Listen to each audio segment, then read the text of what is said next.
আজি বনাম Sunday special pork আৰু মাটি দাইল।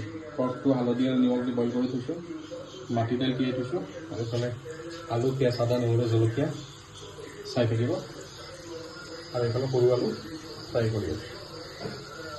কেৰাহী গৰম হৈ গ'ল, তাত তেল দি দিছোঁ গাহৰিটো ভাজিবৰ কাৰণে। মেথি দিয়া অলপ দিছোঁ, মাটিৰ দাইলটো কুকাৰত দি দিছোঁ, বইল হ'ব। আৰু তাৰ লগতে ইয়াত অকণমান কেঁচা পেঁয়াজ দি দিছোঁ, টেষ্টটো অলপ বেলেগ হয় কেঁচা পেঁয়াজ দিলে। মগৰ দাইলটো হুইচেল মাৰিলে, তেল গৰম হৈ গ'ল, এতিয়া অকণমান দিছোঁ পাঁচফোৰণ, তেজপাত দুটা দি দিছোঁ, শুকান জলকীয়া আৰু কেঁচা জলকীয়া 4টা, দালচিনি এডাল, লং দুটা।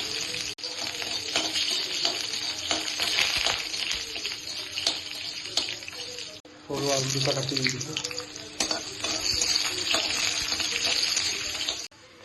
পেঁয়াজখিনি দি দিছোঁ,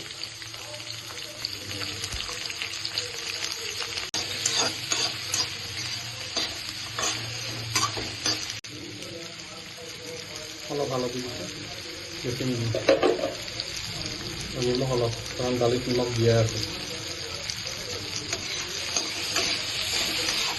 কিন্তু কাটি থোৱা এটা বিলাহী আছিল, সেইটো দিছোঁ। পিঁয়াজটো ভাজি লোৱাৰ পিছত বইল কৰি থোৱা গাহৰিটো দি দিলোঁ।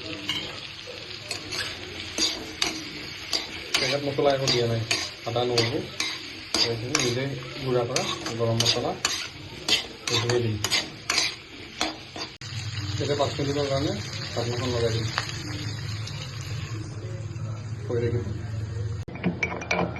এইটো মই বনাইছোঁ গুড়া গৰম মছলা, দালচিনি আছে, লং আছে, আৰু ইয়াত ব্লেক পেপাৰ আছে।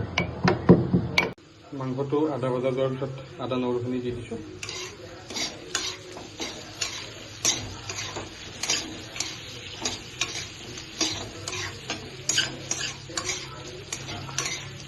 মাংসখিনি পূৰা কাঢ়াকৈ ভাজিলোঁ, তাৰপিছত গুড়া কৰি থৈছিলোঁ গৰম মছলা, ব্লেক পেপাৰ, দালচিনি আৰু লং, ইয়াৰে আদা দিম, আদা মাহৰ দালিখিনি দিয়াৰ পিছত দিম।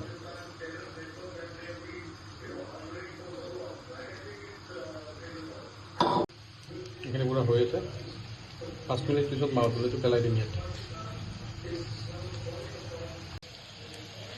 মাংসখিনি পূৰা সিজি গৈছে,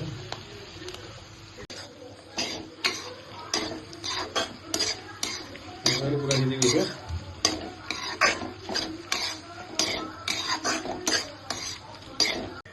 ভজা খাবৰ কাৰণে অলপমান নমাই থ'লোঁ, ইয়াত এতিয়া মাহৰ দালিখিনি দি দিম।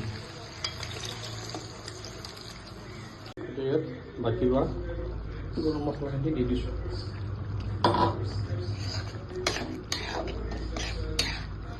দালিখন ভবৰ হৈ গ'ল, বাকী ৰোৱা আদাখিনি নমোৱাৰ আগে আগে দি দিছোঁ। এইখিনি অকল আদা আহি গৈছে, নহৰু নাই ইয়াত।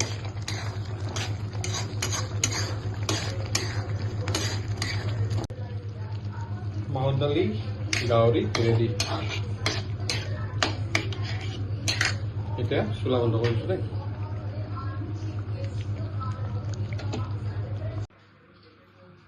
এইটো ৰেডি হৈ গ'ল, গাহৰি ফ্ৰাই, আৰু এইটো মাহৰ দালিৰ সৈতে গাহৰি।